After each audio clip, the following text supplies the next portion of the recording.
ഉത്തരേന്ത്യയിലെ പലയിടങ്ങളിലും കനത്ത മഴ. കഴിഞ്ഞ 24 മണിക്കൂറിനുള്ളിൽ രാജസ്ഥാനിലെ ഒറ്റപ്പെട്ടയിടങ്ങളിൽ അതിശക്തമായ മഴ ലഭിച്ചു. പ്രദേശങ്ങൾ വെള്ളത്തിനടിയിൽ. വരും മണിക്കൂറിലും മഴ ശക്തി പ്രാപിക്കുമെന്ന് കാലാവസ്ഥാ വകുപ്പ് മുന്നറിയിപ്പ് നൽകുന്നുണ്ട്. കൂടുതൽ വിവരങ്ങളുമായി നമ്മോടൊപ്പം ലക്ഷ്മി ബാലചന്ദ്രൻ ചെയ്യുന്നുണ്ട്. ലക്ഷ്മി, ഈ കേരളത്തിലേതുപോലെ തന്നെ ഉത്തരേന്ത്യൻ സംസ്ഥാനങ്ങളിലും ഇങ്ങനെ മഴ കനക്കുകയാണ്. എന്തൊക്കെയാണ് വിവരങ്ങൾ? തീർച്ചയായും നമുക്കറിയാൻ കഴിയുന്നതനുസരിച്ച് ഉത്തരേന്ത്യയിലെ പല സംസ്ഥാനങ്ങളിലും ഇപ്പോൾ അതിരൂക്ഷമായൊരു മഴയുള്ളൊരു സാഹചര്യമാണുള്ളത്. വലിയ രീതിയിലുള്ള നാശനഷ്ടങ്ങളാണ് പല സംസ്ഥാനങ്ങളിലുമായി ഇപ്പോൾ റിപ്പോർട്ട് ചെയ്യുന്നത്. ഈ വർഷം തന്നെ 9% അധിക മഴ പല സംസ്ഥാനങ്ങളിലും ഇന്ത്യയിൽ ഒട്ടാകെയായി ലഭിച്ചിട്ടുണ്ട്.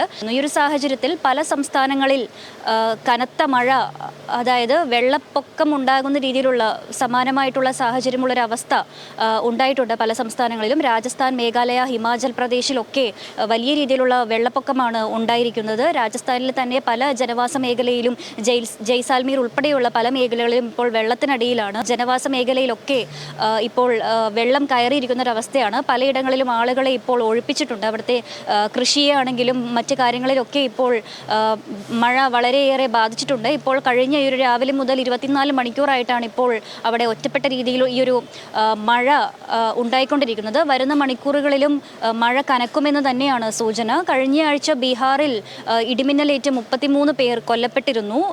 അതേപോലെ തന്നെ ഹിമാചൽ പ്രദേശിലാണ് ഈ ഒരു ആഴ്ചകളിലായി വളരെ ശക്തമായുള്ള ഒരു മഴ മുൻപേ റിപ്പോർട്ട് ചെയ്തിരിക്കുന്നത്. ഇതുവരെ ഹിമാചൽ പ്രദേശിൽ മാത്രമായി 105 പേരാണ് കൊല്ലപ്പെട്ടിരിക്കുന്നത്. ഈ ഒരു സംസ്ഥാനങ്ങളിലൊക്കെ തന്നെ വരുന്ന ദിവസങ്ങളിലും മഴ രൂക്ഷമായി കൊണ്ടിരിക്കുമെന്നുള്ളൊരു വാർത്ത തന്നെയാണ് വരുന്നത്. പലയിടങ്ങളിലും മഴ സാരമായ രീതിയിലാണ് കൃഷിയെ ബാധിച്ചിരിക്കുന്നത്. പല വീടുകളും വെള്ളത്തിനടിയിലായിട്ടുണ്ട്. ആളുകളുടെ ജീവിതമൊക്കെ വളരെ വലിയ ദുരിതത്തിലാണ് ഈ ഒരു സംസ്ഥാനങ്ങളിൽ ഒട്ടാകെയായിട്ടിപ്പോൾ ഉള്ളത്. ഇനിയുള്ള ഒരു സമയങ്ങളിലും ഇത് തുടർന്ന് പോകുമെന്നുള്ളൊരു സാഹചര്യമാണ് ഇപ്പോൾ നിലവിലുള്ളത്.